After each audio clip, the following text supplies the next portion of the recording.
Good Friday morning, everybody. How's everybody? Good to see you here. Chat's been busy. Welcome.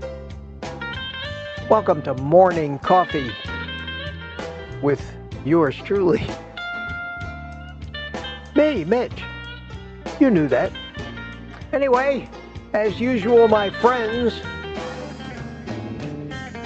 drink it if you got it.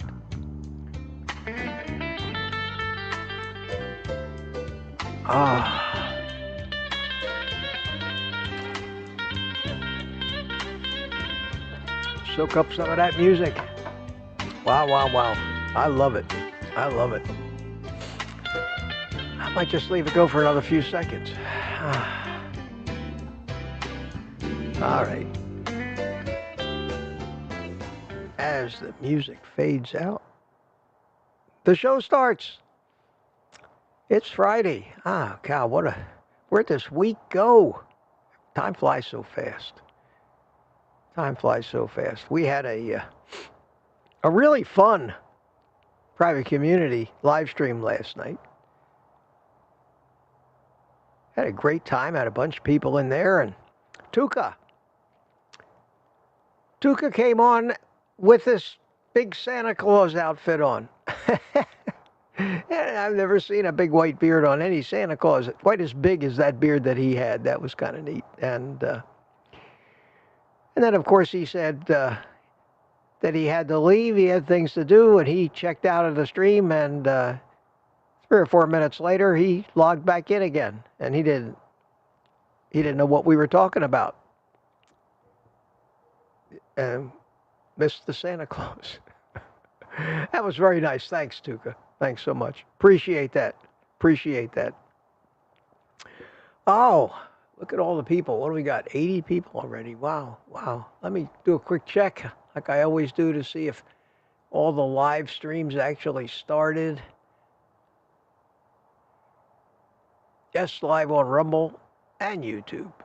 Gary, no slows in the Rumble chat. Mike Seeley from Melbourne. Rod Weeder. Mark Booz is over there. Everybody saying good morning on Rumble.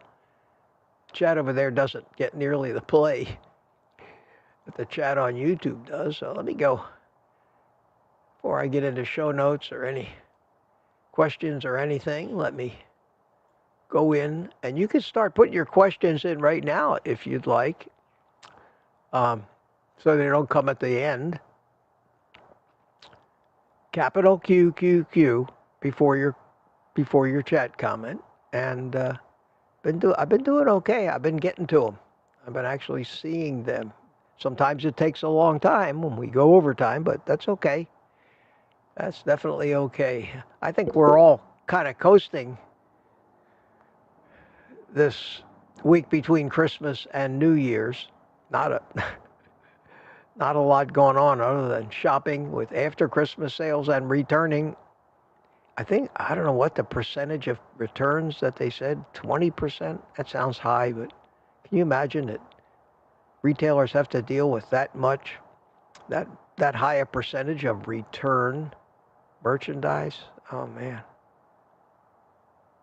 So many of these retailers don't even restock it. They have to consider it used. They put it on big pallets and big boxes, and they sell it. They auction it off to people. People buy these huge, expensive palletfuls of Amazon returns, of Walmart returns, and Best Buy returns, Sam's Club returns, Costco. It's more economical for them to do that and take a loss on the product than to try to sell it again as new, which they can't because it's been opened. But they do it. They do it, so that it must be worthwhile. Okay. So I got this thing up after the private community live stream last night, sometime around 10 o'clock. And where are all my last night comments? They disappeared. How did that happen? YouTube, what did you do to me? Oh no, so everybody that made a comment last night, and the first comment I see here is 7 o'clock this morning. That's the first time that's happened. Wow. Oh well, thank you, and I appreciate all you guys that chimed in early saying hello to people. But let's start with the winner this morning, evidently, Mike Seeley in Melbourne. 7-Eleven and Smoothie 420 chimed in a few minutes later. Gina Cav about 7:30. Arista Visser, good morning from Cape Town, South Africa. Wow, it's afternoon over. Yes, although it is after. Yes, it would be afternoon over in Africa. Perfect timing for you. Welcome, welcome. Carolyn loves Elvis forever. Hoping to catch this live this morning. I'm always at work and get busy. Well, I think your employer would rather you be busy. Couch Potato checked in. Rick from Miami, Charger Mopar. Jerry Graham, good morning. Aunt B says, good morning, everybody. Stickman's Garage had a question already. The drones are gone, and so is Santa. Soon we'll have a heat wave and rain, rain, rain. But through it all, beef, butter, bacon, and eggs will ease our pain. Steve Studley, pass the butter and salt. A little early morning poetry from Stickman's Garage. If you've got bongo drums, beat them. That's what they used to do in the old beatnik cafes, where people would get up on a stage and read poetry, and they'd have people and with bongo drums accompanying them. That was a long time ago. All right, who else is new? You guys are chatting. 3 or 4 of you that were in there are chatting up a storm. Tina Schweikerath, good morning, Tina. How are you doing today? Good to see you. And here we have Sandy Blythe says, good morning. Terry Sue, I watched last night's live at around midnight. I hope you enjoyed it. It was it was fun. I had a ball.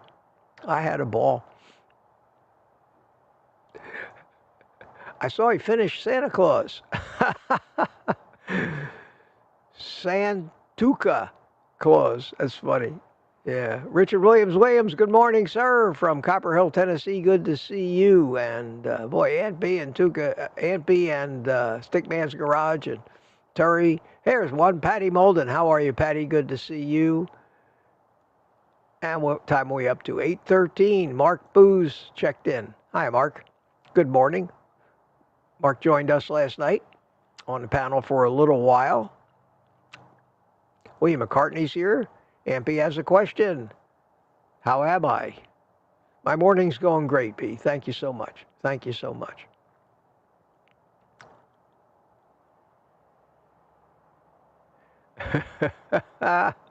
Terry Sue says, Mitch and his teaser. Yeah, I think I chimed in and said, good morning, coffee aficionados, at about 15 minutes before it started.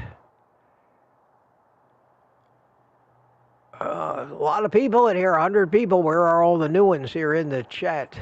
Everybody's just saying Maciel Ordonez. That's Don Lee. Good morning to you. Good morning, Don. Good to see you. Edward Renner is here. Hi, Edward. How are you? From San Diego. Glad you could make it. And Don says, does anyone have any experience with knowing if a TUDCA supplement works well for the gut microbiome? I'm not going to spend a lot of time on that. I have no idea what a TUDCA supplement is. Never heard of it. Never want to. Don't care.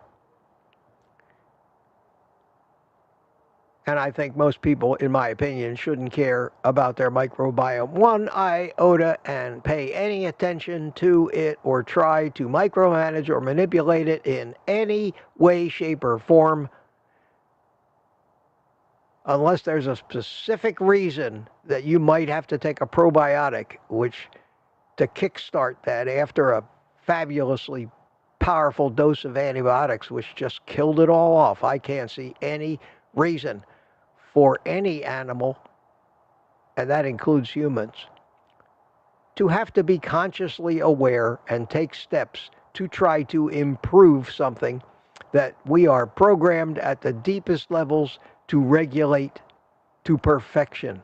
And your microbiome is the net result of what you eat. And if you eat the right foods, you almost cannot help but have the right microbiome. And I recommend leave it to do its job.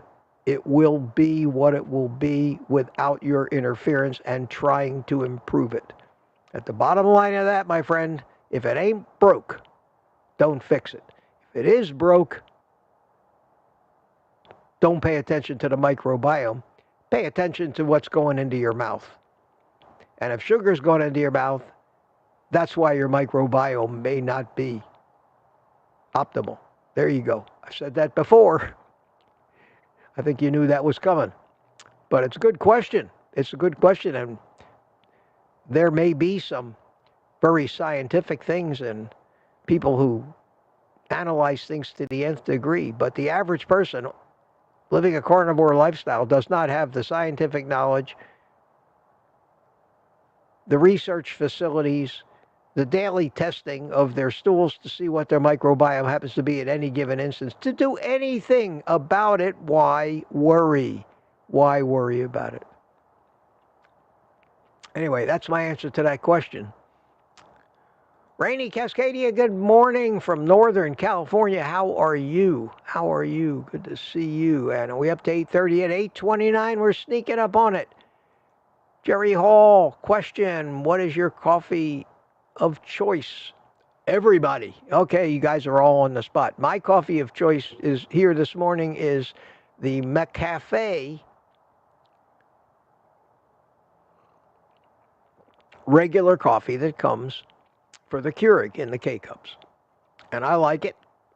And I drink that, and I buy a bunch of it whenever they put it on sale over at Sam's Club. I stock up on it. It's very simple. I could probably do deep dives into coffee and be one of those perfectionists with a $10,000 machine.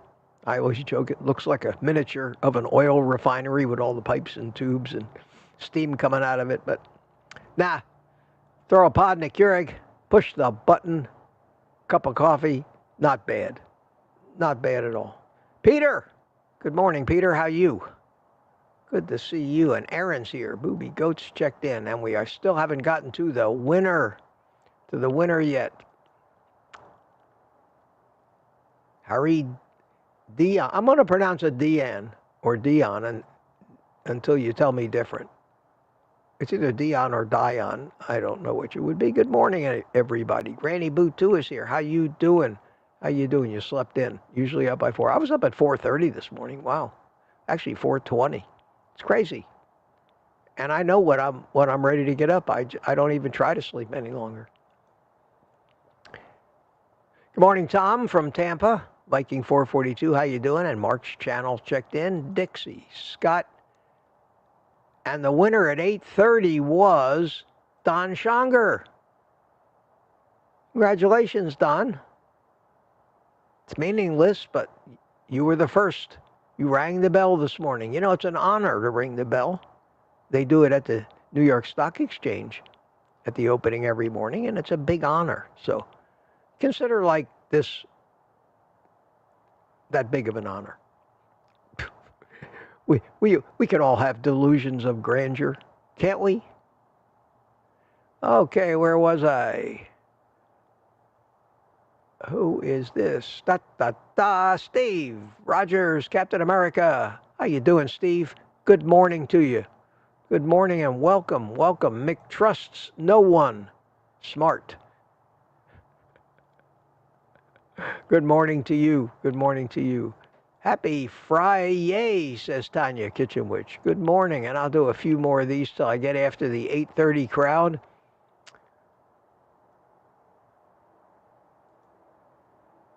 Dawn Dawn. Good morning, Dawn Dawn. How are you?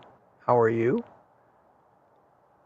And in his ever-present quest for the butter and salt, Steve Studley chimes in. Hi, Steve.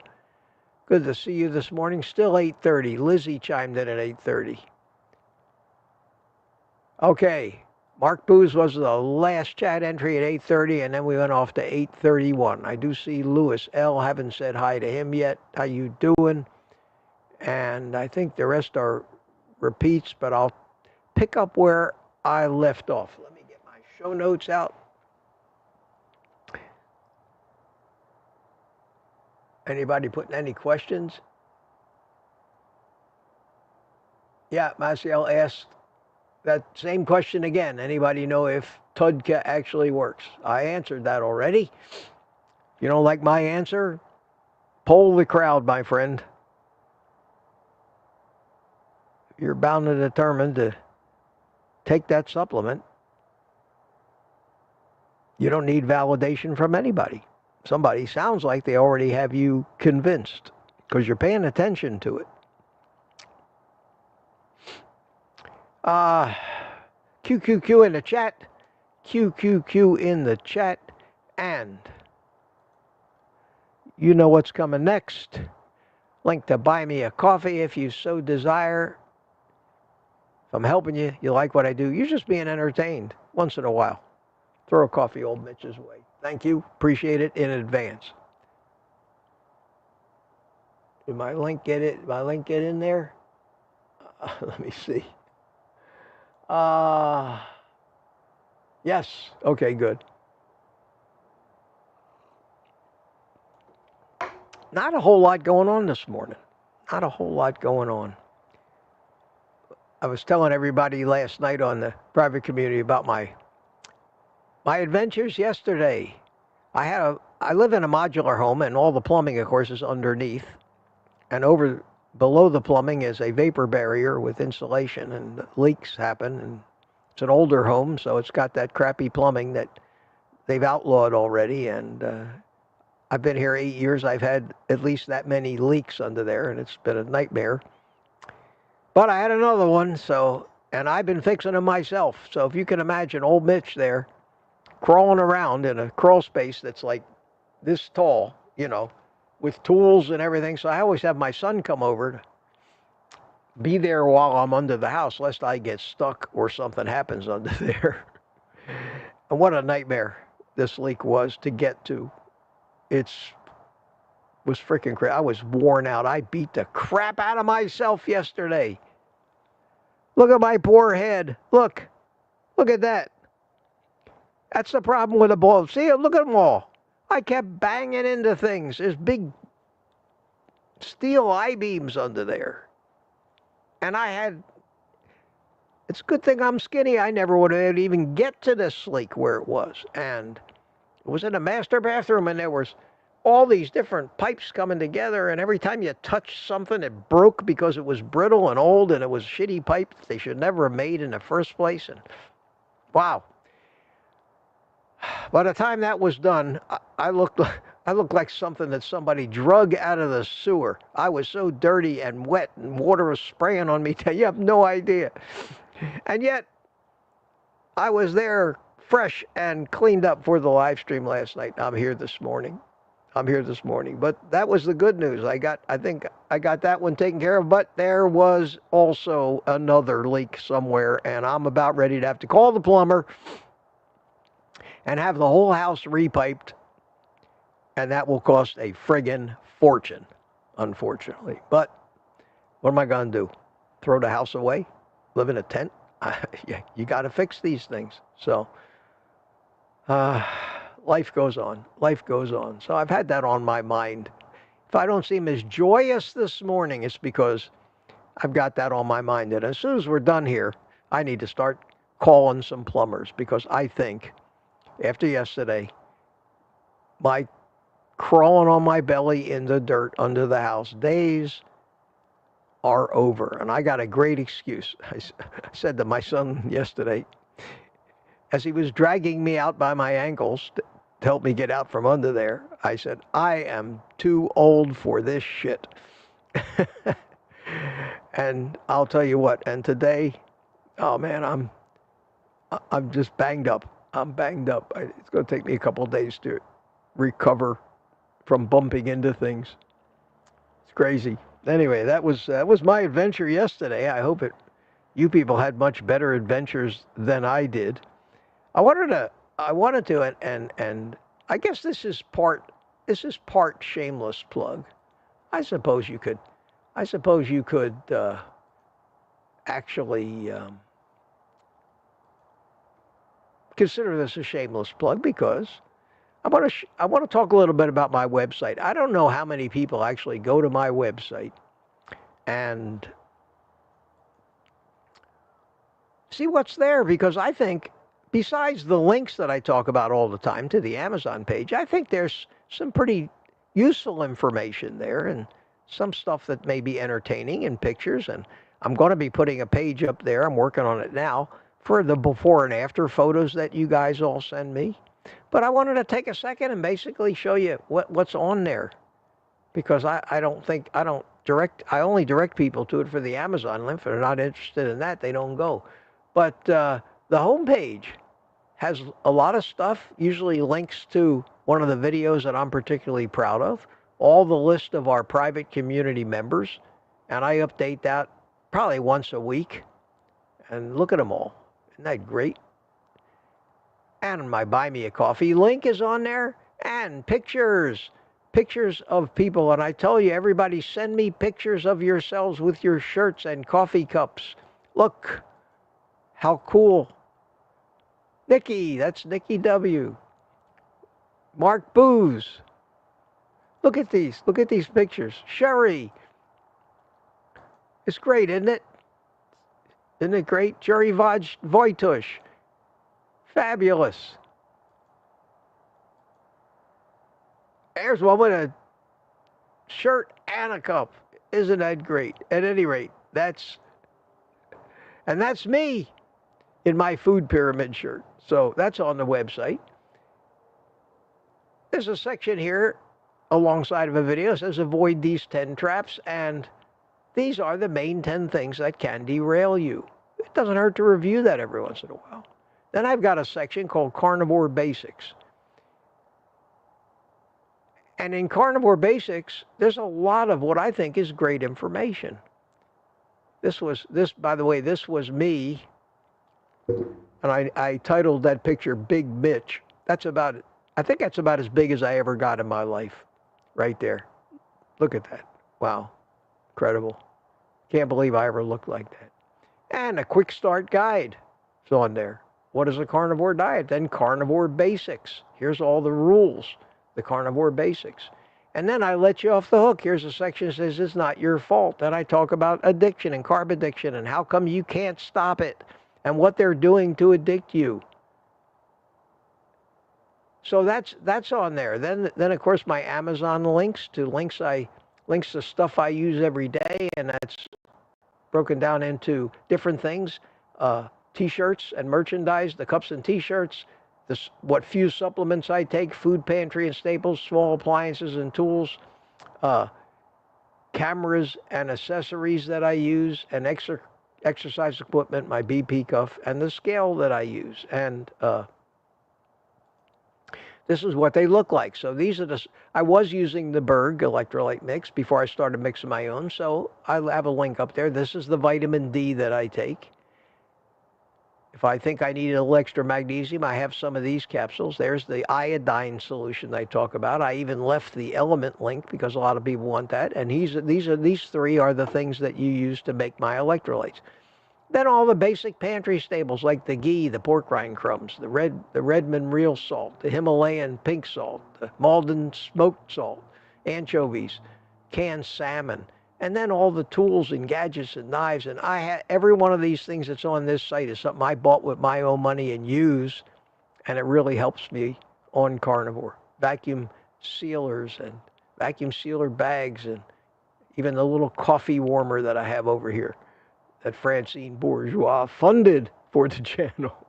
A little burger press, a great little stove if you happen to have power failures or things, a one-burner stove that runs on either propane or butane, the water bottle that I use for my electrolytes every day, T-shirts, and on and on and on, and it's all there.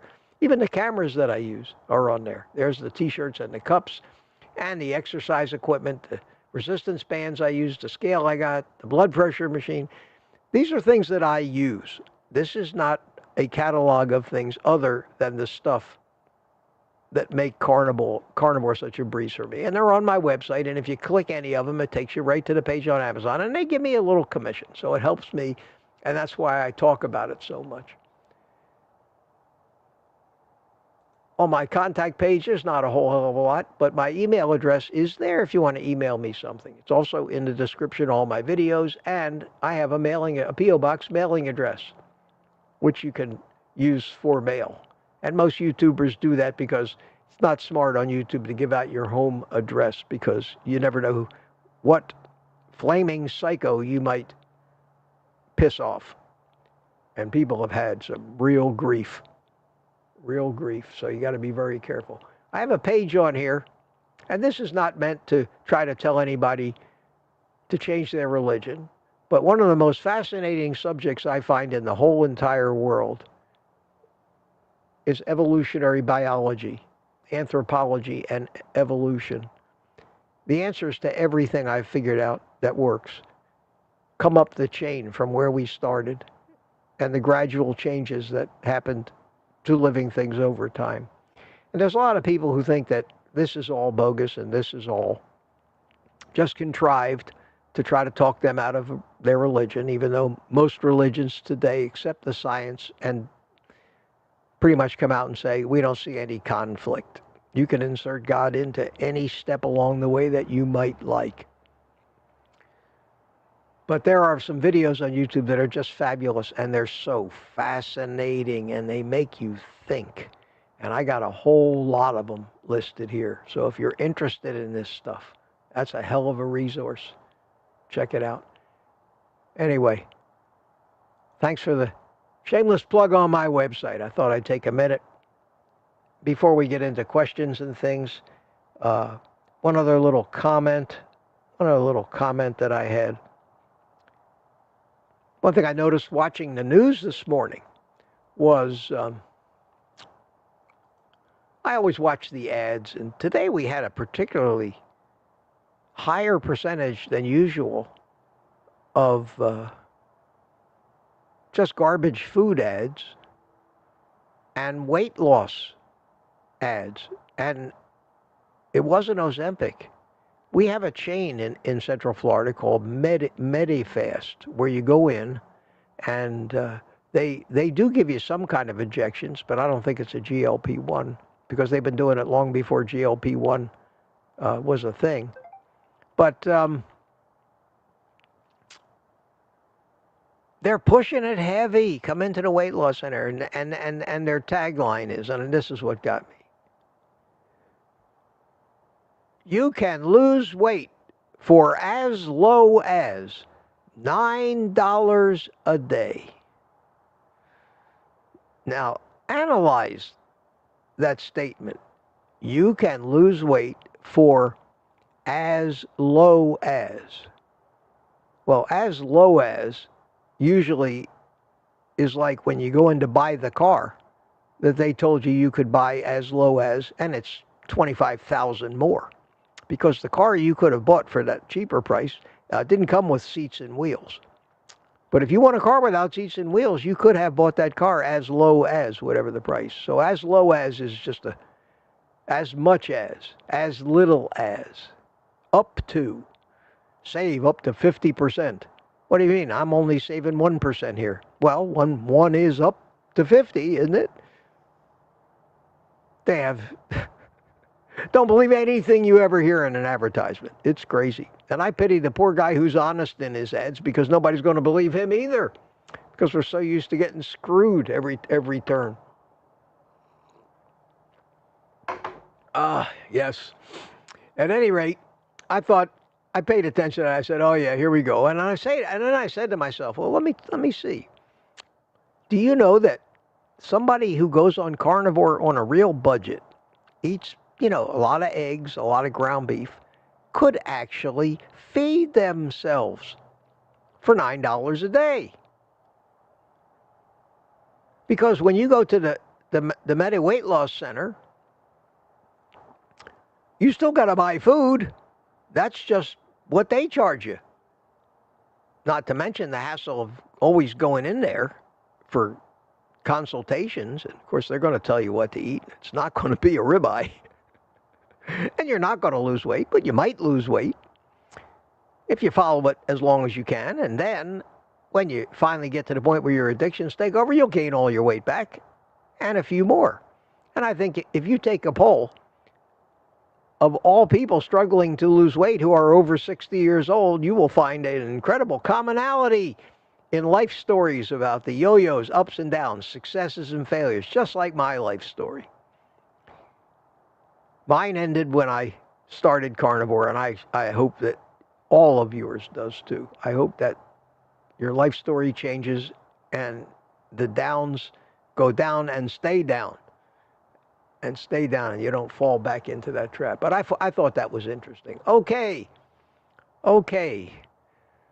Have I wasted enough time? Oh, yeah. Half an hour already. It's just, I try to do these. I say they're going to be 1 hour live streams. There's not enough time.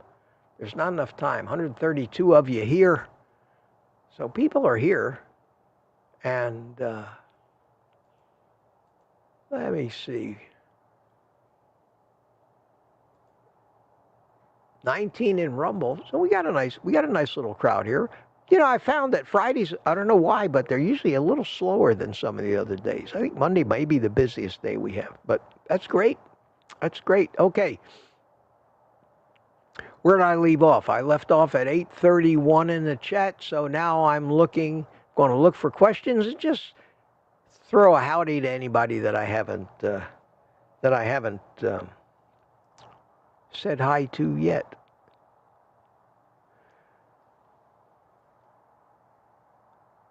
And I think I can remember who I said hi to.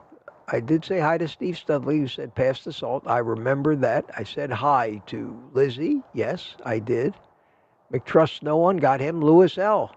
Got you right at the end there. Dixie Scott said hi to you. All right, I think I know who I said hi to. And Cloud 7. Hello, Cloud 7. How are you? Good to see you. Lad is here. Hiya, Lad. And Juan Miguel from Chile is here, chimed in.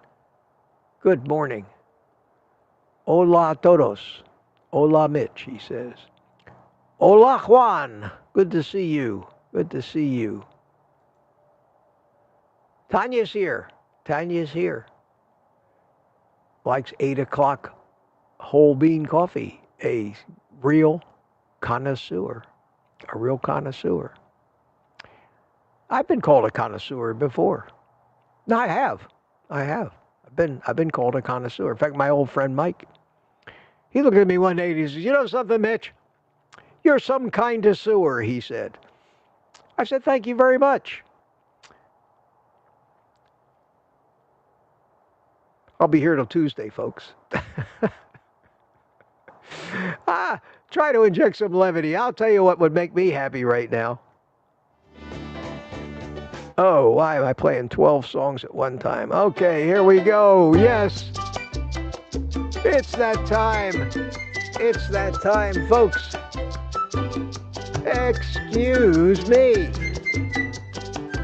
while I light my cigar. And you can all dance to this music. How can you not dance to this music?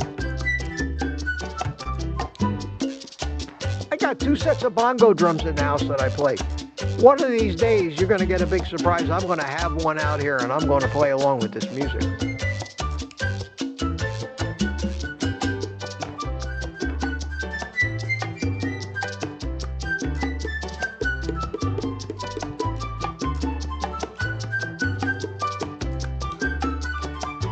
Yes.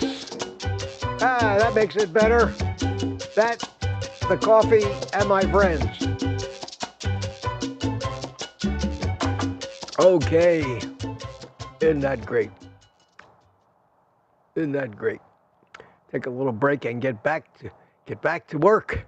CB, hey, CB Carmack from Alabama Sheriff. How you doing, my friend? Good to see you. Good to see you. Tammy Pitarch is here this morning. Good to see you. And put the questions in there, guys, and we'll get to them. Pretty soon we'll run out of new people, and I'll start going faster. Oh, that was Mark Booz. Okay. I still have a little trouble seeing the dark green names on top of the black screen behind it. I'm telling you, I wish they'd pick a different color for the private community members. But it is what it is. I struggle to see it sometimes. Juan Miguel is chatting up a storm.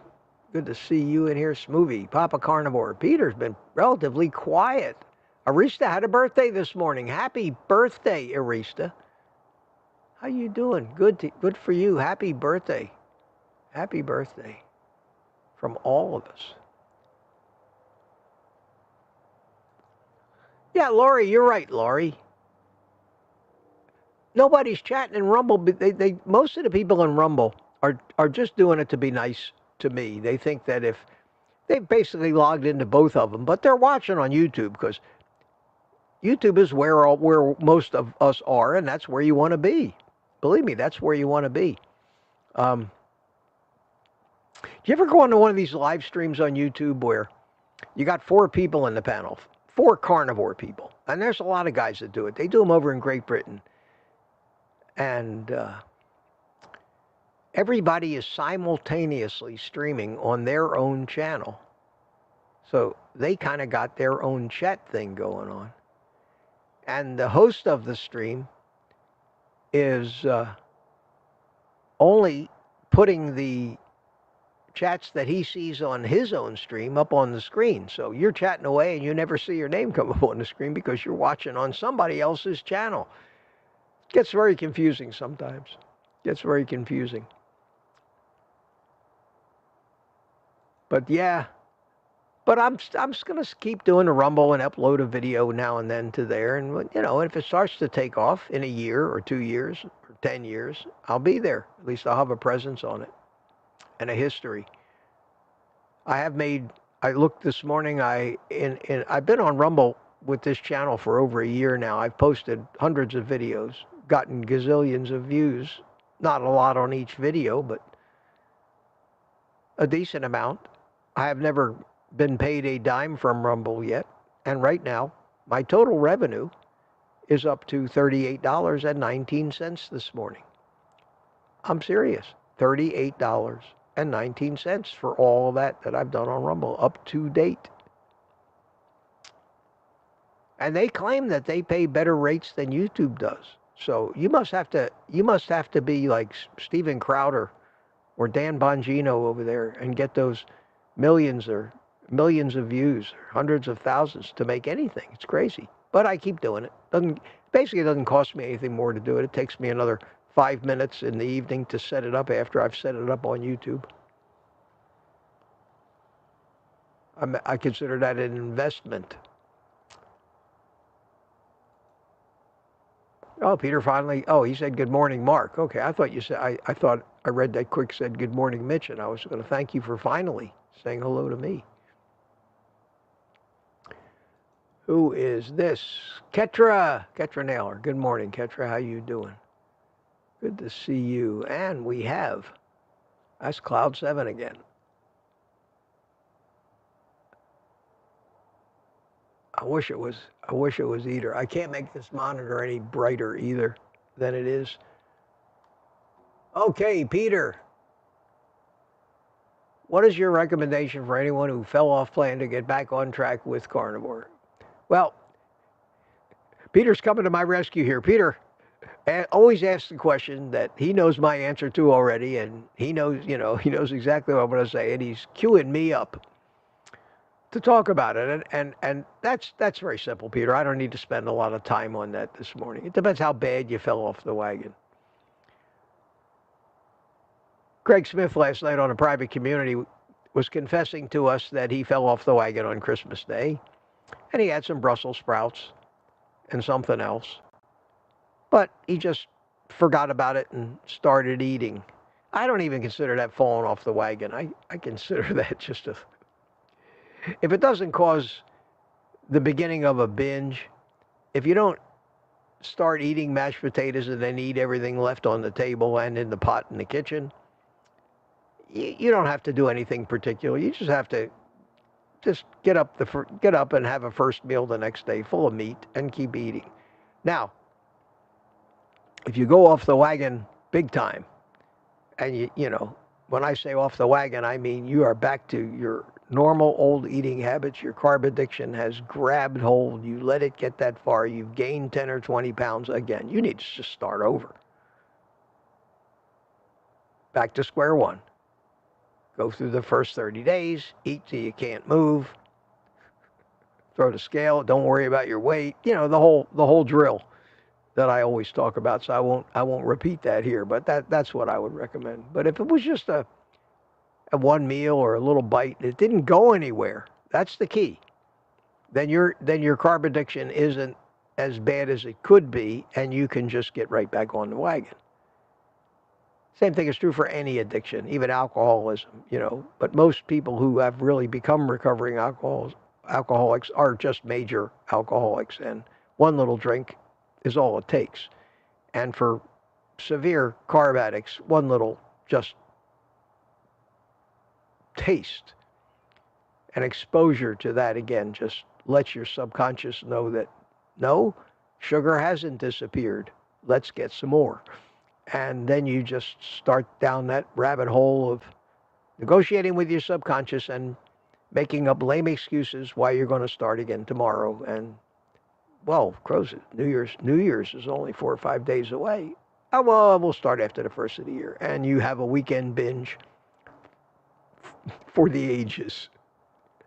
So develop the level of how far you've fallen off the wagon, and then, you know, hopefully you can do the least destructive thing, which would be just jumping right back on and picking up where you left off. But, you know, a few vegetables or things are not going to do that much harm to a carb addict. It's the grains and the sugars and the seed oils that are going to get you back off the wagon for a long time.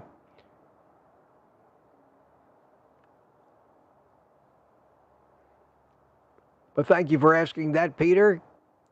Got me going. I am, let's see, 8:38. I'm a half an hour behind or more in the chat, so I need to get moving here. So if I miss, DS111 is here. He says aficionado is elegant. Yes, that's a great word, aficionado. I love it. Here's a question from Cabby. Hi, Cabby. How are you? Have you heard about the bird flu virus killing 40 cats in a Washington state sanctuary? No. The article says that the virus affects carnivore mammals. What do you think about the effects on humans? Well, we are a carnivorous mammal, and there have been, I think, cases. I don't follow it. I don't worry about it. The only thing that I worry about the bird flu is, can I buy eggs? But there's been cows affected. The cow's not a carnivorous animal. Definitely not a carnivorous animal. I think the number of human cases of bird flu have just been extremely rare. You just don't hear about it. If there was any significant or even an insignificant number of cases, it'd be on everywhere on the news all the time. So I don't think you need to worry about it. And if people start dying from this, then we'd really be hearing about it. But we don't hear about that stuff. And if a human were to get it, it'd probably be just like a flu, influenza virus of some kind.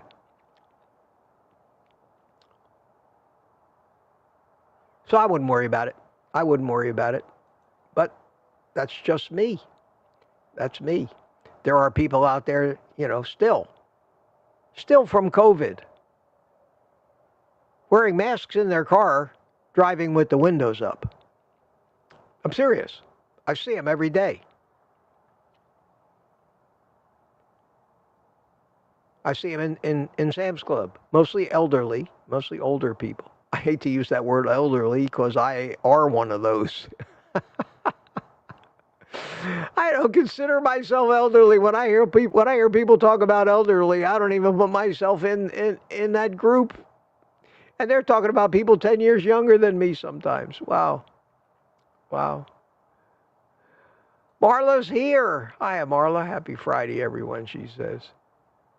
Good to see you this morning. Okay, that's why.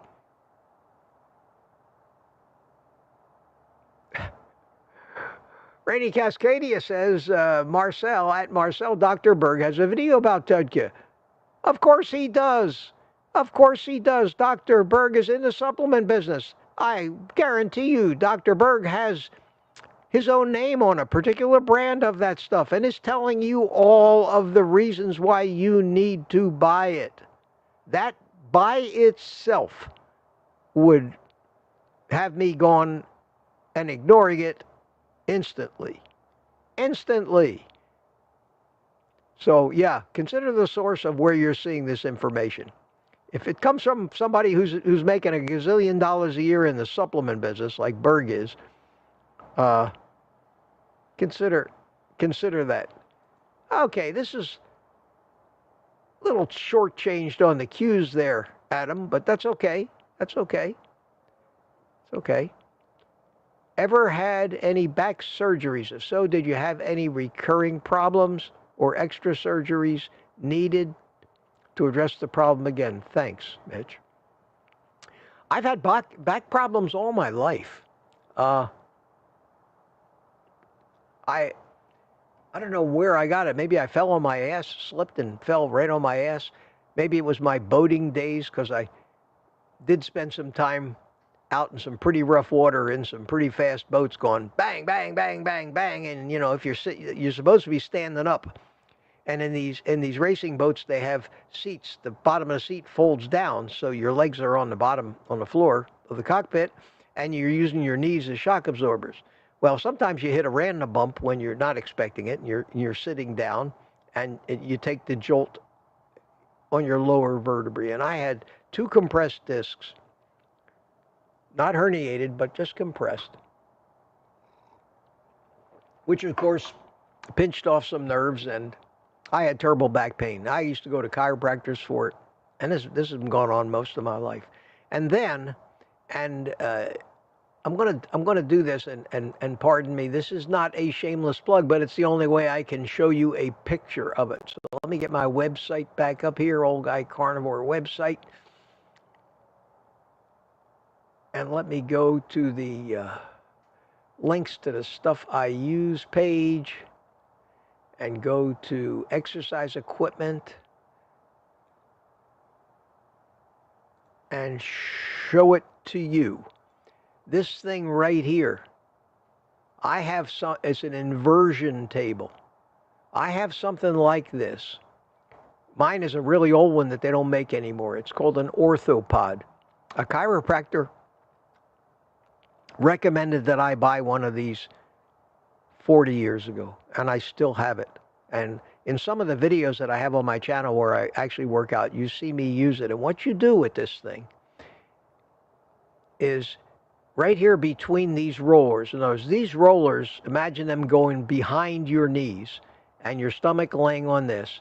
And then you just flip over so your legs are sticking straight up in the air, your torso's hanging straight down, your head is down near the ground, and it's stretching.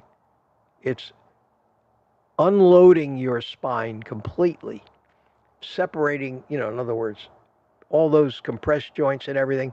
And the spinal fluid can now get into these places, and it can lubricate. It can lubricate the vertebrae.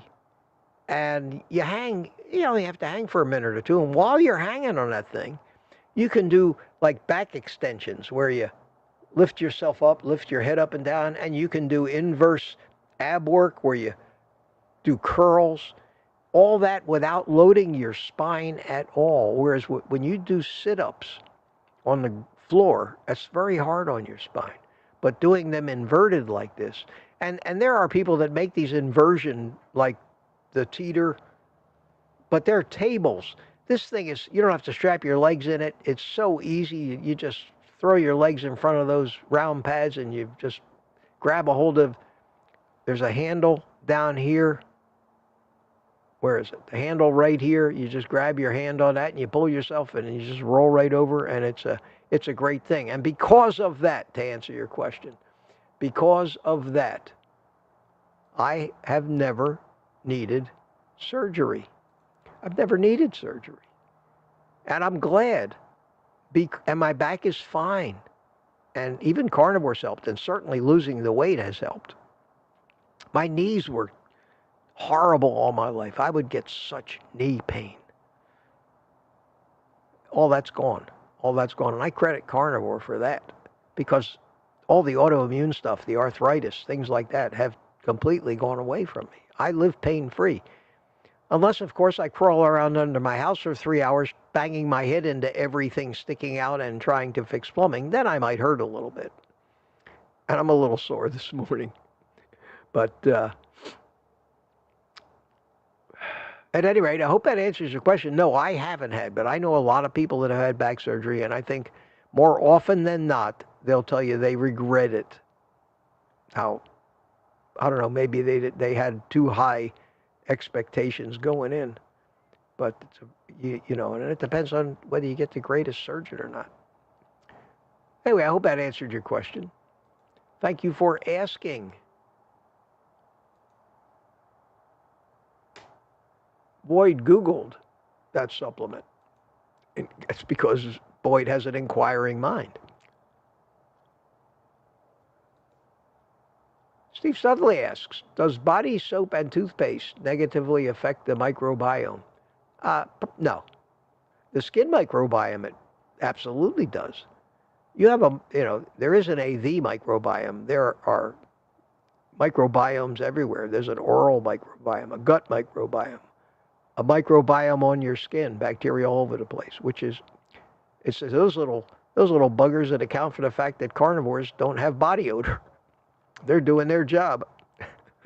They're eating up that stuff that creates the body odor and farting out perfume. So yes, body soap would affect that microbiome, but it wouldn't affect your gut microbiome. Depends on what toothpaste you use. Toothpaste is a hard, tough thing for me because I avoid anything that tastes sweet. Anything that tastes sweet. Because I know that it'll just make me thinking about sweet foods, and I don't want to eat sweet foods, and I don't miss the sweet taste. I have really grown to love the savory taste and the taste of meat with just salt. And if that makes me happy, why go after something that could potentially start me thinking? And when you're starting to trigger an addiction, it starts very subtly. You don't even need to see it. You don't need to see somebody eating a big donut, although that'll do it.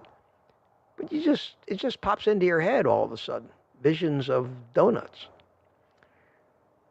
And that's the point where if you're trying to kick a carb addiction, a serious one, the minute you got a mental picture of a donut, that's when you should be headed for the bacon, eggs, and ribeyes and heart, and stuff like that.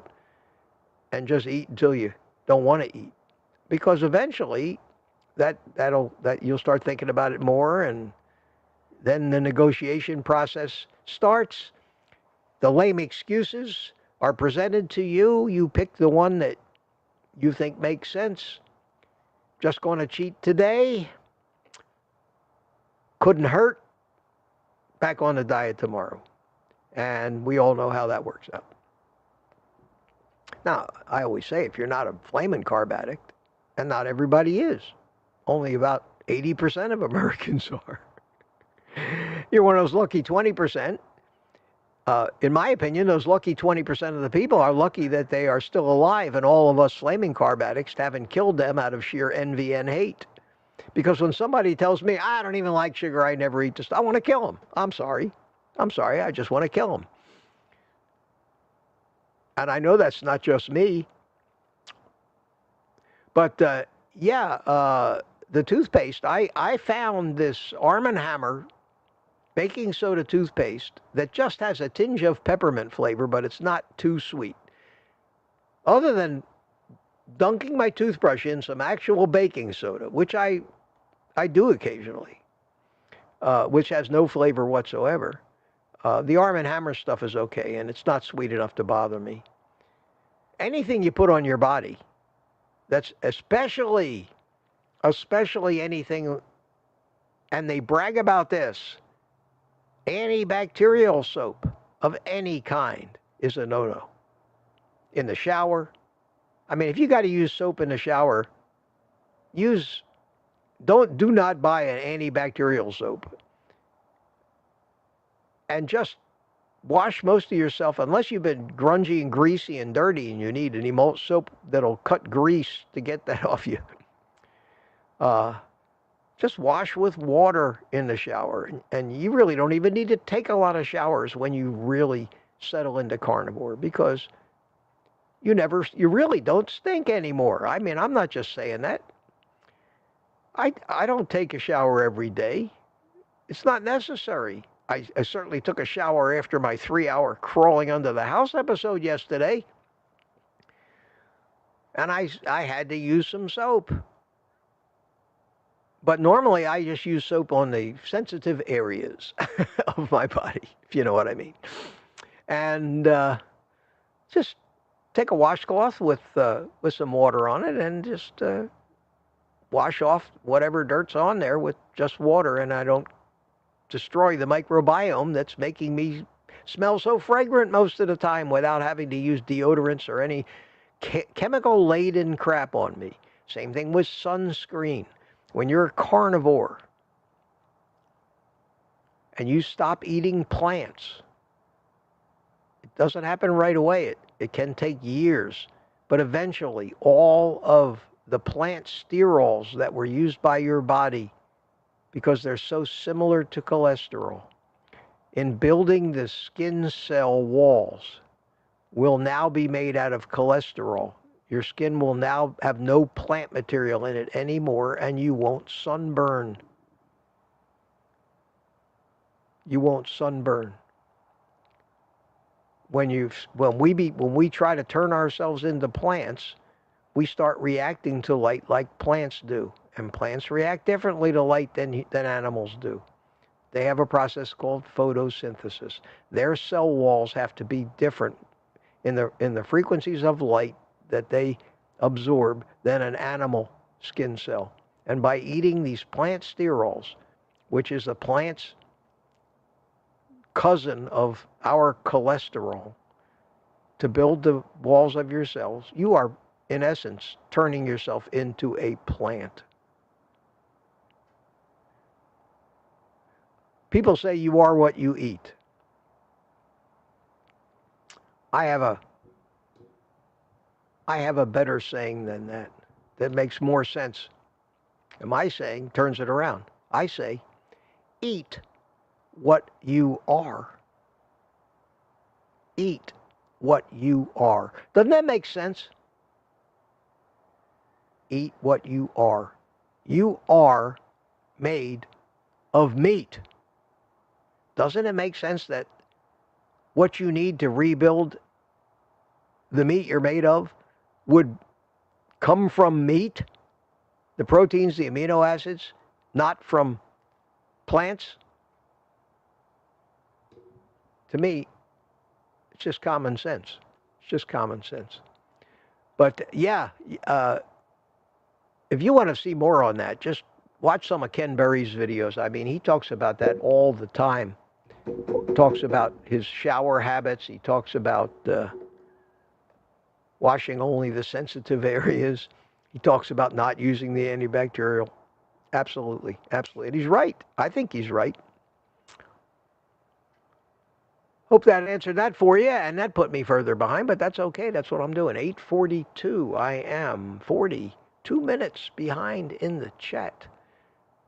Scott Elliott said good morning. Hi, Scott. How you doing? I'm looking for more questions. So far, we've been doing pretty good.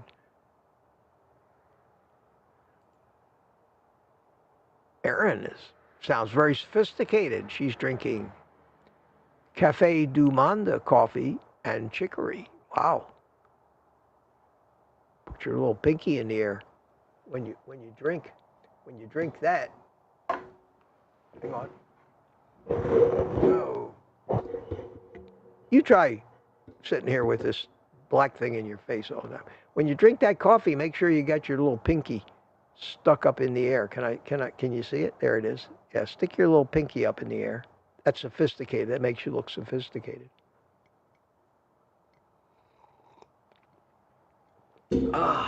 Oh yeah. Okay. And just so you don't forget, guys, throw my coffee link back in there for you. Did anybody buy me a coffee yet today?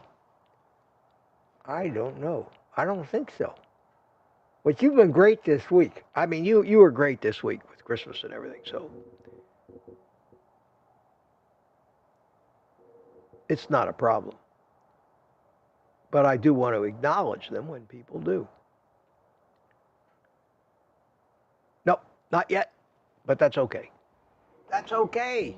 That's okay. Because I'm going to keep putting that link in there anyway. Oh, man, how many people? 165 people. Holy cow. Wow.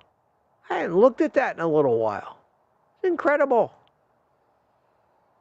The hell are you guys all doing here? Listening to some old fart ramble. Can't believe it. Wow. Welcome. Welcome, everybody. Sammy Shuford says good morning to Mitch. How you doing, Sammy? Good to see you. Who is this? Laura. Hiya, Laura. Good to see you. Here's something else about that. I don't even know what that FUDCA thing is. Boyd Lamb, Dr. Berg pushes FUDCA along with every other supplement. I guess that's due to the fact that he must be earned 7+ cups of, he eats 7 cups of vegetables a day. Yeah. Berg is definitely a keto guy, not a carnivore guy. And yes, maybe if he's eating mostly vegetables, he would certainly be a much better candidate for any supplement than a carnivore. But I don't believe carnivores need to give a second thought to their microbiome. That's one of the things that makes the first week or two of carnivore such a bathroom adventure. So you've been eating all this sugar and grains and stuff. Your microbiome has the bacteria that eat the sugar are the most well-fed bacteria, of course, so they're the ones that prosper, and you've got more of them than anybody else.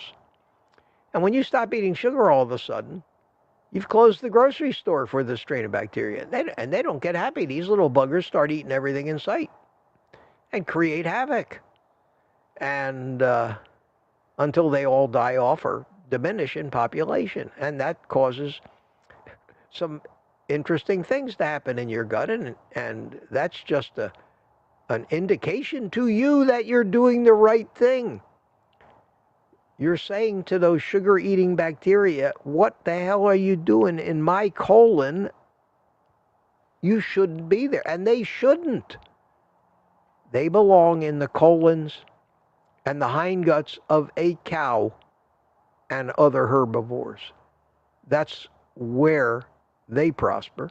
And what they do is to turn all those carbs into fatty acids and other things that build the meat that we eat. So, yes, it's a good thing they exist because cows need them or we wouldn't have ribeyes.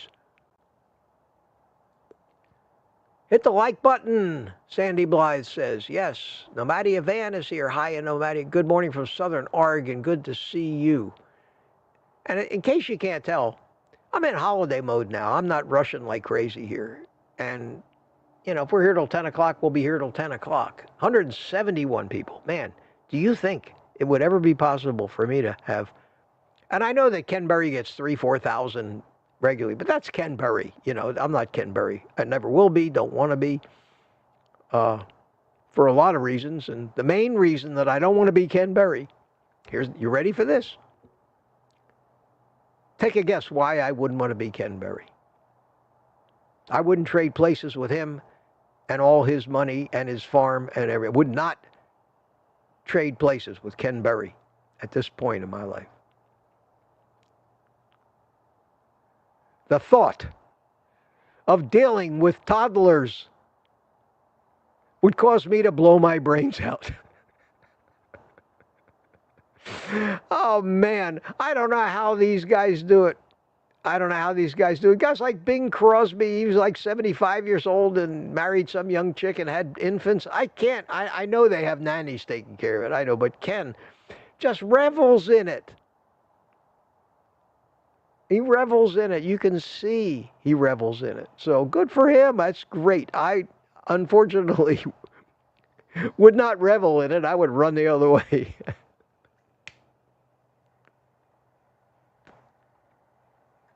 Oops. There you go.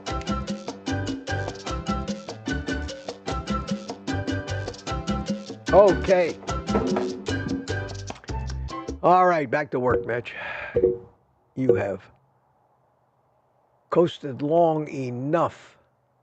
Graceful Lily. DS111. No, I have. Okay, you're talking to each other. Mama Bear is chiming in.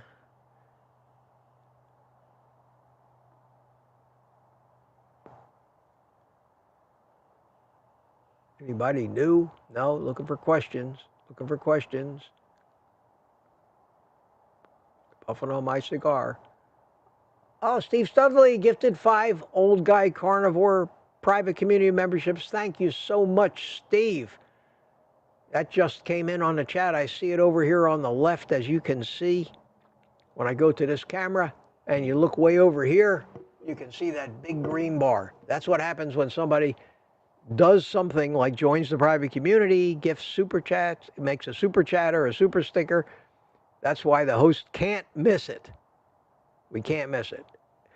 And I'm so far behind in the chat that I follow in order to put it up on the screen. I'll get to it probably towards the end, and I'll put it up when I see it. But thank you, Steve. Thank you. Always very generous. Always very generous.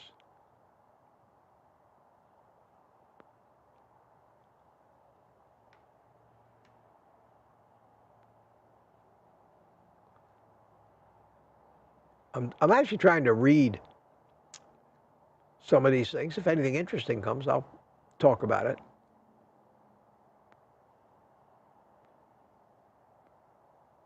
You guys are talking about low-carb cat food. Wow. I wonder what the market is for that.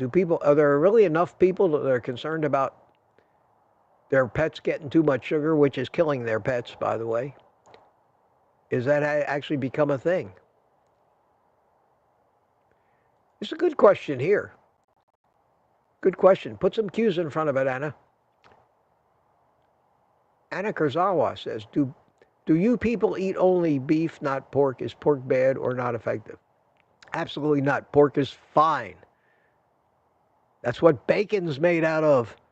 Bacon is, you know how they say what the reason for the season is? Well, bacon is the reason that so many people are carnivore, because they just love it.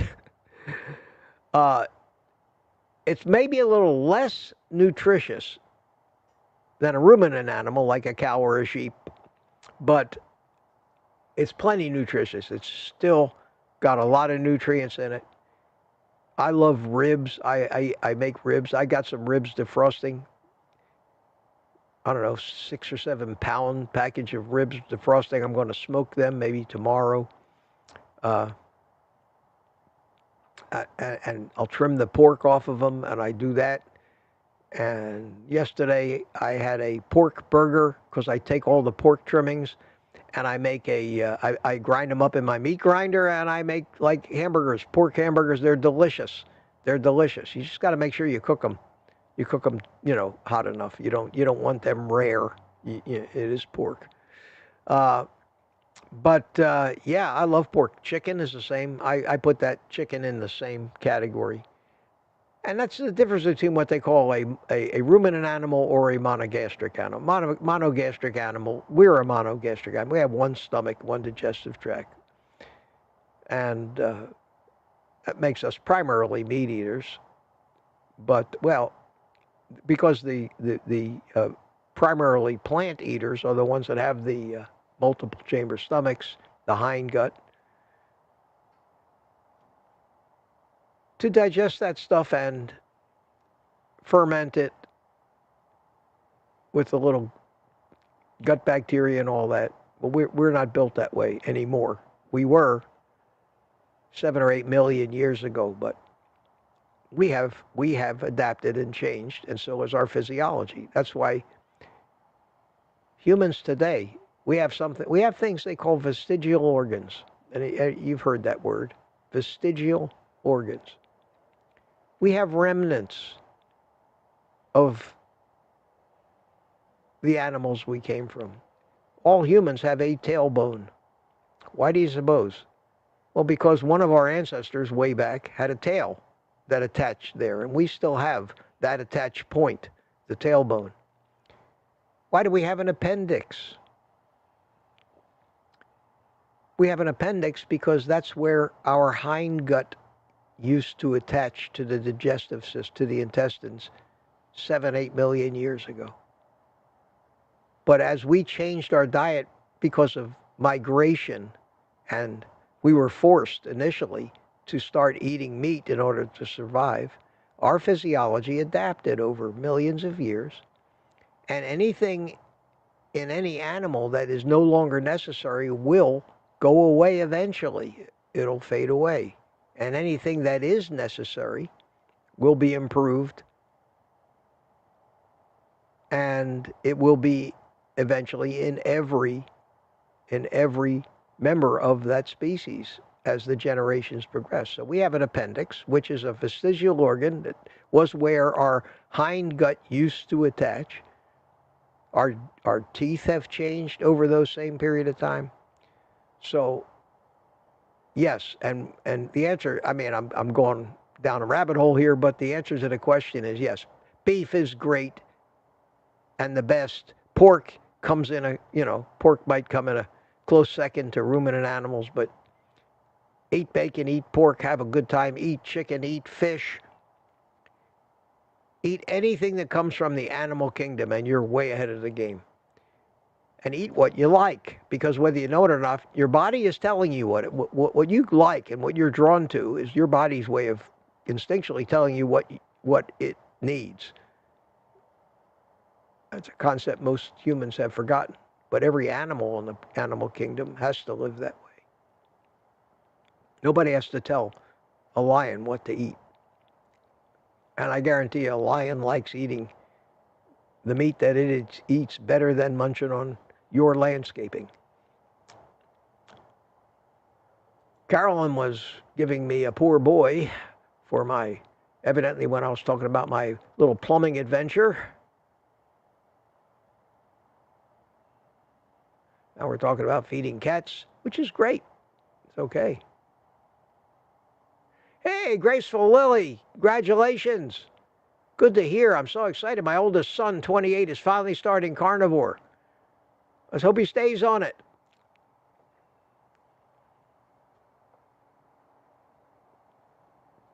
Reminds me of a lot of people start carnivore. Some of them even make it through a week. That's very sad. Reminds me of a joke. Somebody said to a cigarette smoker, "Why don't you quit smoking?"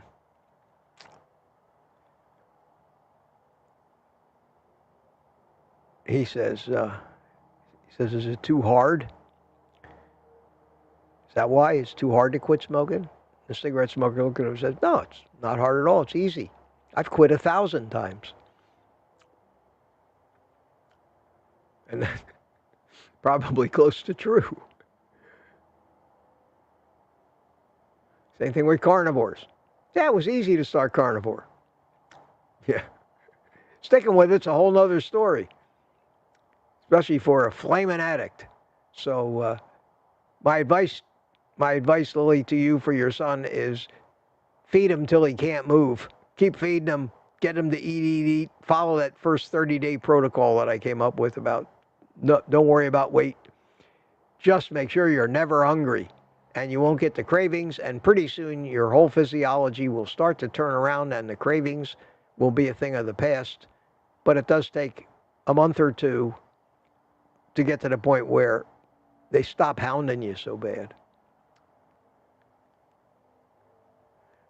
Here's words of wisdom from Sean Shively. Don't feed cats corn. No kidding. No, what do you think they feed pigs to fatten them up? Or cows to fatten them up?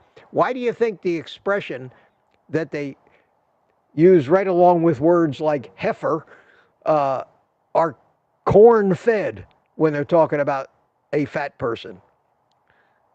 That's because that's what corn does. Corn is pure sugar. Pure sugar. There is nothing in it of any nutritional value whatsoever. You talk about empty calories, it is nothing but sugar. But sugar is energy, and all that is converted to fat post-haste. And that's why corn is used to fatten up animals. And yet the vegans and vegetarians think it's a vegetable, so it's going to be good for you. I got news for them. Arsenic grows out of plants. Hemlock. There's a lot of all natural ingredients in plants that are deadly poisons. Ricin. Whoa. You heard of ricin? Ricin is one of the deadliest poisons you can find. A grain of sand size bit of ricin will kill you so fast your head would spin. I mean, it's horrible. And you know where it comes from? It comes from kidney beans. Which is why there's so many warnings on raw beans about soaking them and cooking them and boiling them, because it's the only way you can neutralize that poison that's in them. But vegans and vegetarians, not only are they pushing raw stuff, but they sure as hell push lentils, don't they? Well, that's what a bean is. It's a lentil. Another part of the story. He's been covertly researching carnivore for a whole year to disprove everything I've been saying. He got converted.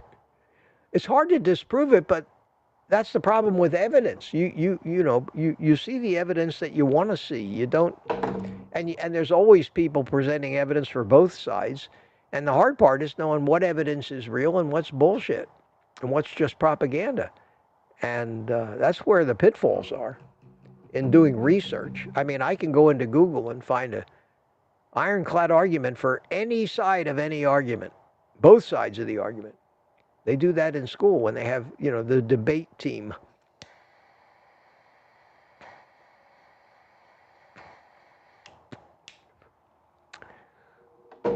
But I wish your son the best. I wish your son the best. Here's another question from Laura. She says, I need your wisdom, Mitch. You can have it. You can have it, I think. Let's hope that it works. It's working today. I need your wisdom, Mitch. What would you recommend to someone that blew the diet and feels a failure? I'm back on track, but it's being difficult to forgive myself for going back to square one. Laura, I never heard anybody say that before. I never heard anybody say that. You're probably the first human being on the planet that has failed at something. Everybody else who tries anything always succeeds, except you. That's how you feel, don't you? I know, because I felt that way. It's not true, kid. It is not true. There ain't one of us in this chat, not one of the 166 people that are in here, that aren't in here for the support and the motivation and a pep talk and maybe even a little humor. None of us are here because we have succeeded with everything we've ever started with no failures. You're fighting a monster. You're fighting your programming.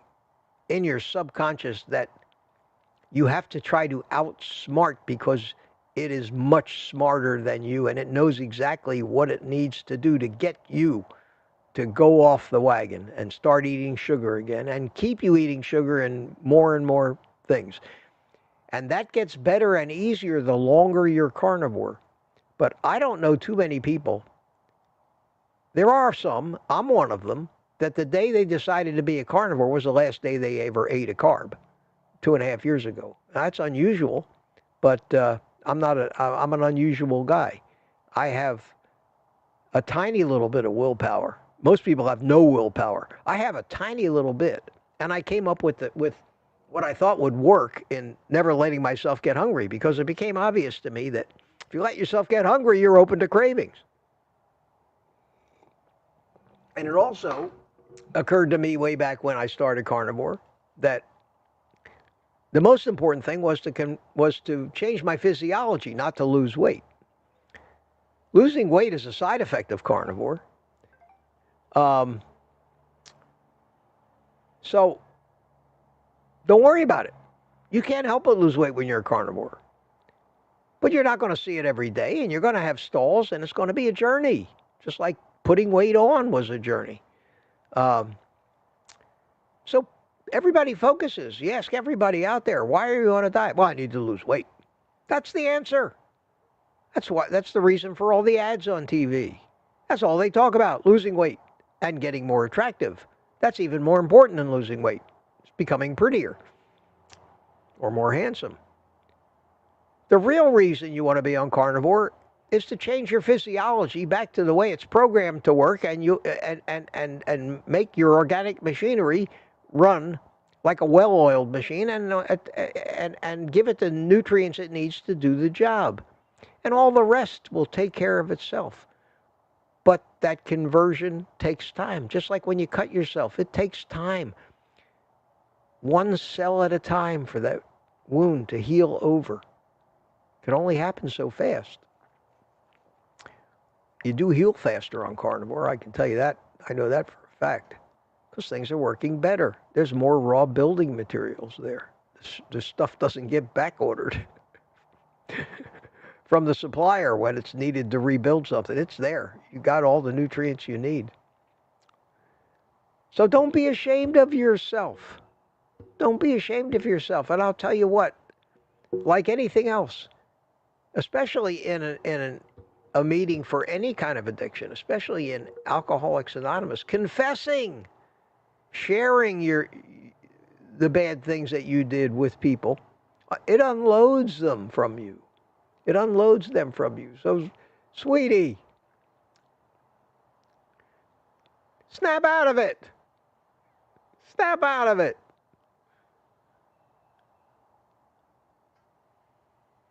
Just make your mind up.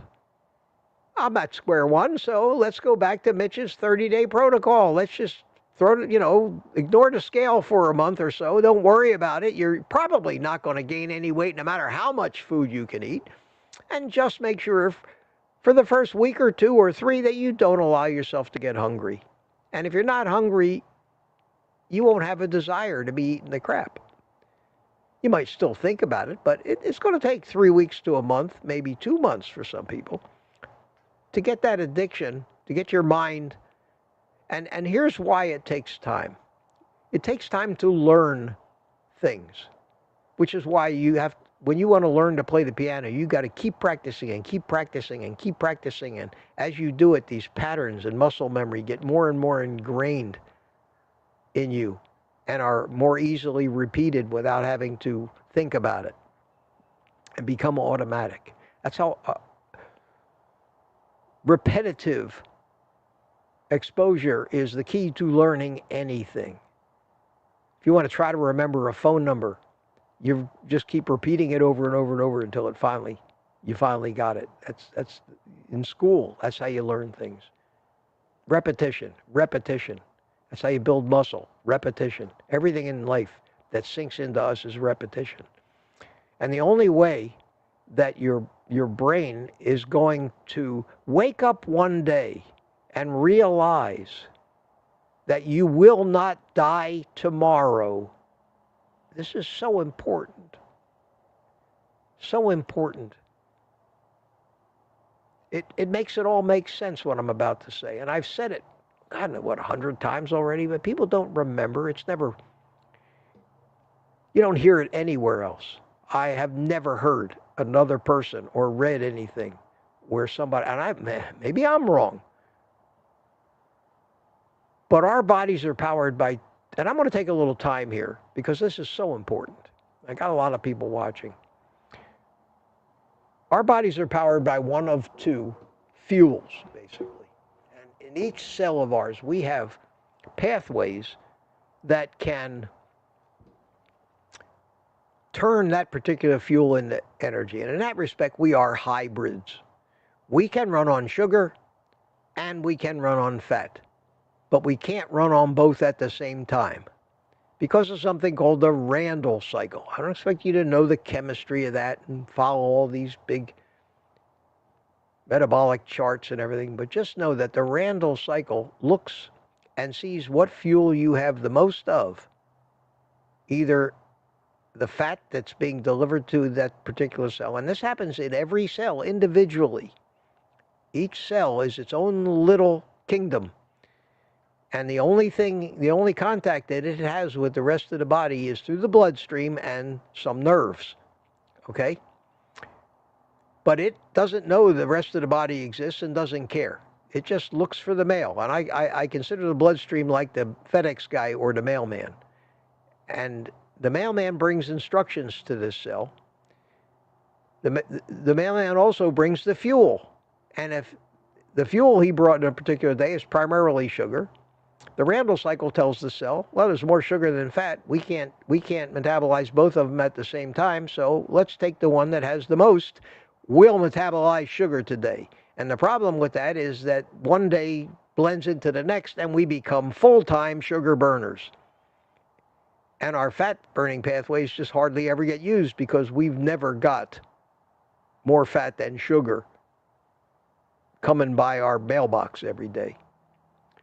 And once you become a sugar burner and it settles into your mind after hundreds or thousands of days of this repetitive physiology, that's what your brain forgets about. Your subconscious forgets that fat's even an option anymore.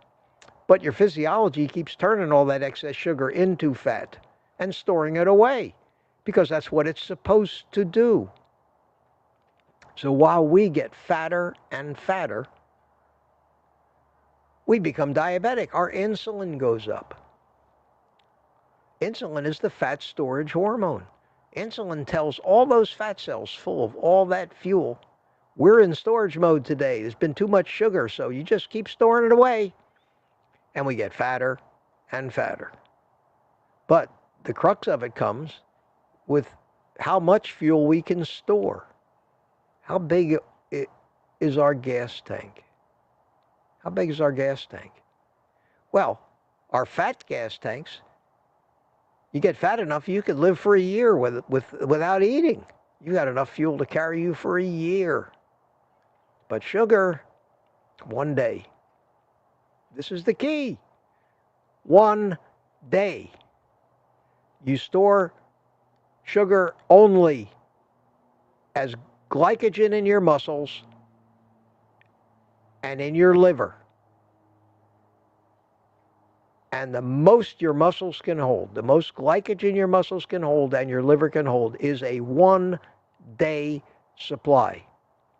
So imagine if you were in your car and you were setting out to drive cross country and you knew that you only had 10 miles worth of fuel because you never rode your car. You never took it anywhere before. You went 2 miles to the grocery store. That was it. Your car believed that there was nothing outside the grocery store. I don't need to worry about fuel. Well, that's how our bodies get with sugar. That's why endurance athletes have to carb load if they're not carnivores. That's why they hit the wall when they're running, because that's the point where their sugar is gone and they collapse. Done. Gas tank on empty. They may have tons of fat on them still, but they can't get to it because their insulin is high and the fat cells are still in storage mode. They run out of gas. and your subconscious mind is terrified of dying tomorrow because you didn't eat sugar today. It is as strong and imperative as the sex drive to move you into action, and it does that in the way of intense cravings that you have no conscious ability to overcome, because your brain, your subconscious, deals with your conscious through emotional pleas, and it negotiates with you and says, well, you can start again tomorrow, and there we go. And we think it's perfectly okay. It's okay with us. We accept that rationalization. How many times have you stood there and said, well, I'll start again tomorrow. I'll start after the first of the year. I can do that. I have willpower. I'm strong. I promise. Well, nobody ever keeps those promises. We're not strong enough to keep those promises. So the key to becoming a carnivore, or even a normal, getting normal metabolism, and you don't need to be a carnivore to do that, but you'll never cure the addictions. You could be on a Mediterranean diet or a keto diet. There's a lot of healthy people on those diets that don't eat the ultra-processed foods and all that sugar and soft drinks with tons of fructose in them. And they're pretty healthy, and they're okay. They may, they can deal with the plant toxins they eat. They know how to cook and prepare the foods to minimize these things. We've been doing it all for hundreds of thousands of years. But the key to it all is the fact that if you're running on primarily sugar, you're fat, you're sick, you're diabetic, you got high insulin, and that sets you up for a scenario where you have one day to live as far as your brain is concerned. And the prime motive is get sugar in you before you run out of fuel tomorrow. It takes, if you're still with me, folks, it takes 30 days to break a habit. You've heard that, haven't you? Well, that's because your mind is set a certain way, and you have to change something. And over a course of 30 days, that's how long it takes for your mind to learn the new way of doing the thing that used to be your old habit. That's the same with the stuff you don't think about doing. That's the same with your physiology.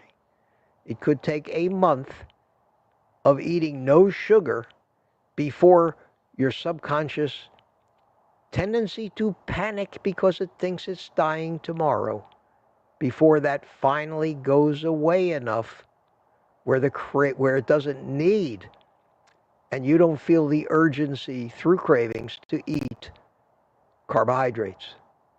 And that's why it takes about a month to get what they call fat adapted. Now, during that month, your insulin levels will normalize and they'll come down.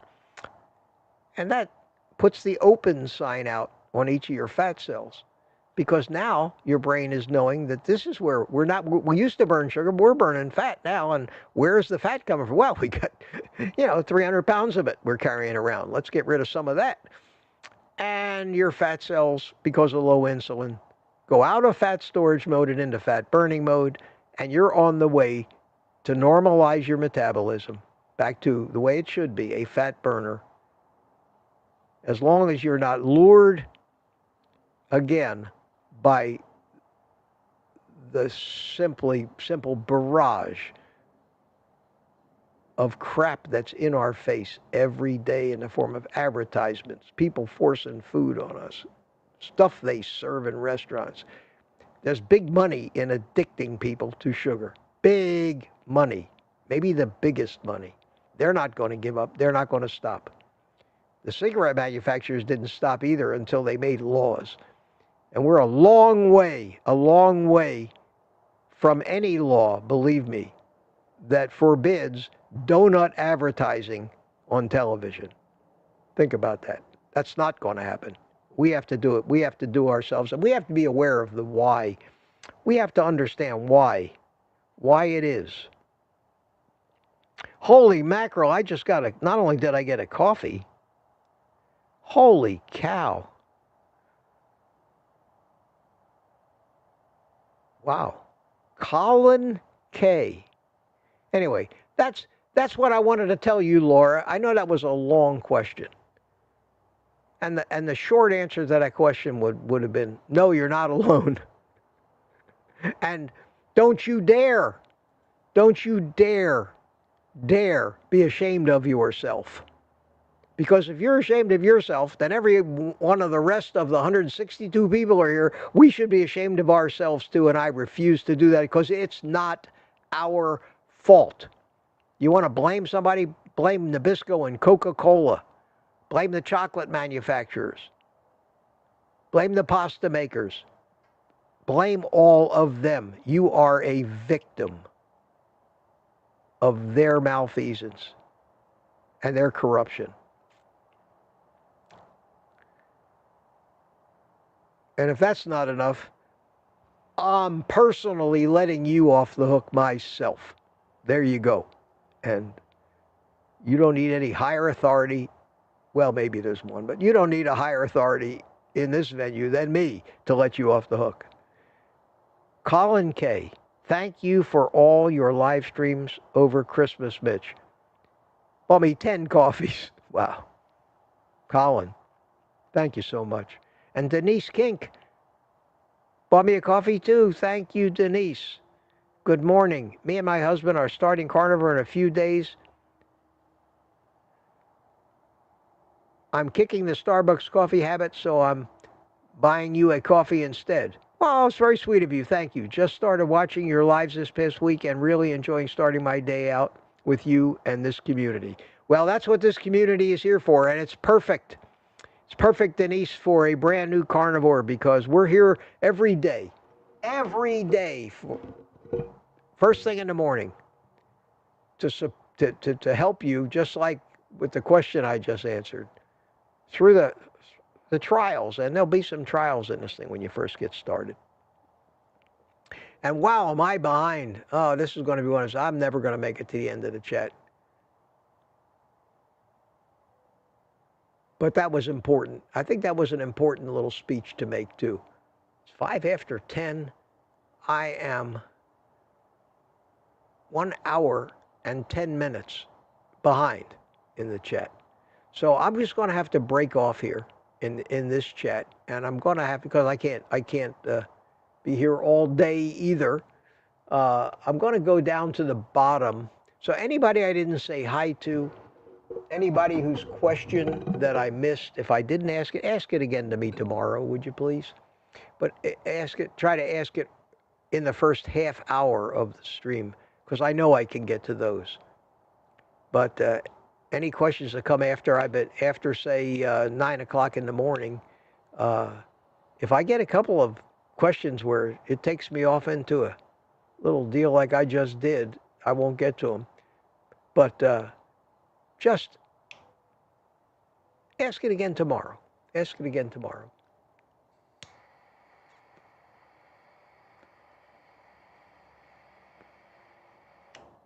Okay.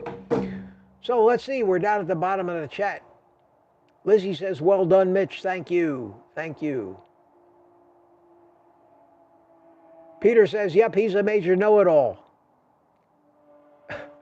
Who are you talking about? Not me. Not me. I may know a lot, but nobody knows it all. You're probably talking about somebody else. That's what I get for reading from the ground up. Well, let me just go back a little way. Here's a question. Tina says, can you look for my question? Oh, Tina. I'll try, but it's going to be hard. It's just, there's just been so many people here today. And so much chatting. I see a question for Robbie Autry. I'll see if it's something I can answer quick. I can't put it on the screen, though, because I'm over here in the live chat. What do you tell people that say you need to eat veggies? They can't believe that all I eat is steak, baked butter, and eggs. Oh, well. Well, first of all, they're wrong, and it's not your place to have to justify what you do to anybody. And it's not your place to try to convince them to be carnivores. It's just a frustrating thing. We don't owe anybody an explanation for what we do. If they're friends, you can basically say, you can do a little research. In fact, can go to Google and ask what, because vegetables, what's the minimum daily requirement of Brussels sprouts or any other vegetable, and it'll be 0. It's not a essential nutrient of any kind.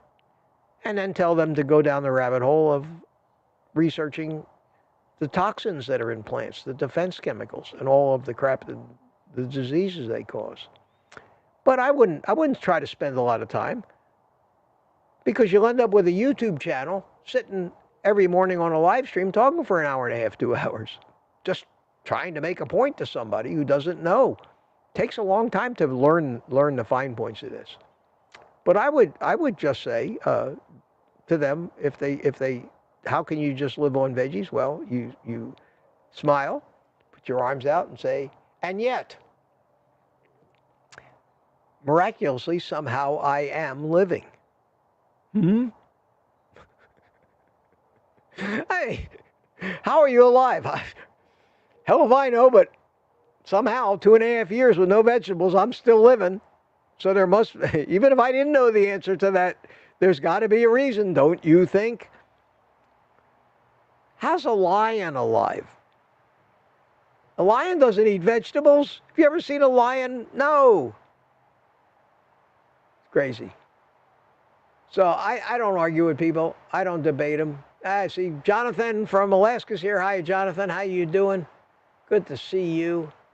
Question, Glenn-ish, Mitch, ever see how dry 80-20 is from just regular stores compared to straight from a farm? No, I haven't gotten it straight from a farm. And it's raining here now. Yes, it's raining, and I hear you may hear the rain on the roof, but that shouldn't overpower me.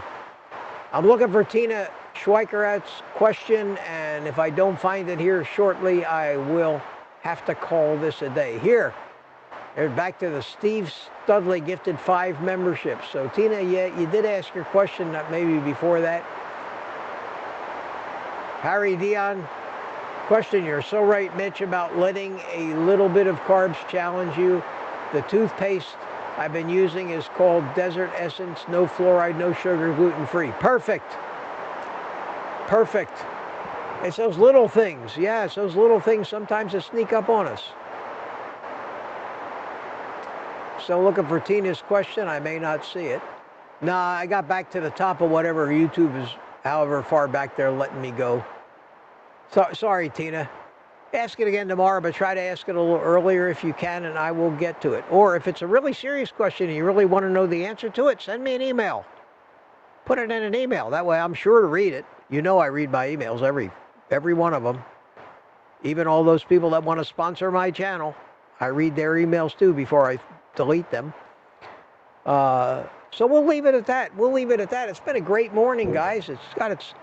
These streams are coming, are getting like my evening streams. They start pushing 2 hours, and that's okay. That's okay. I love it. But between setting this thing up and everything, I've been out here since like 6:30 this morning, and it takes a big chunk of time out of the day. And if I want to make videos to put out there on YouTube too, I need to get my butt to work. So my friends, I'm going to give you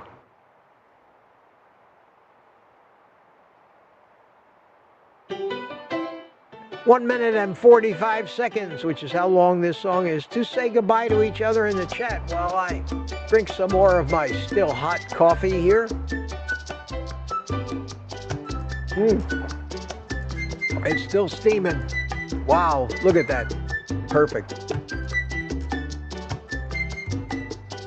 Relight my cigar again for the last time during this stream, I hope.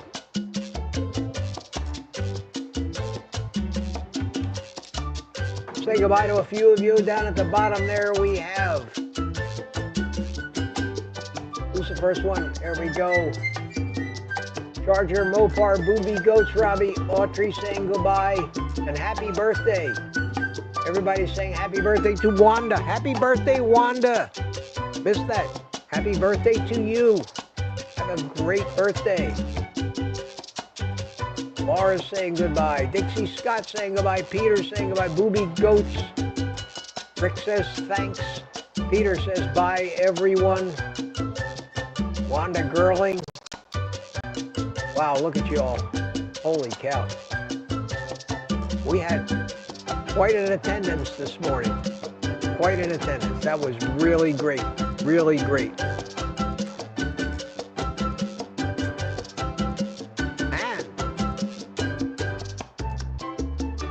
say the last of your goodbyes. End is coming up.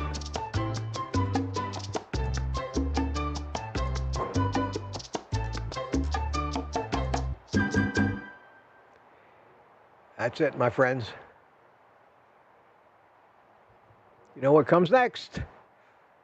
We'll be here tomorrow morning, Saturday morning, 8:30, same time, same place. Be a live stream tomorrow at 3 o'clock in the afternoon. You'd think I couldn't get enough of this, wouldn't you? But until then, my friends,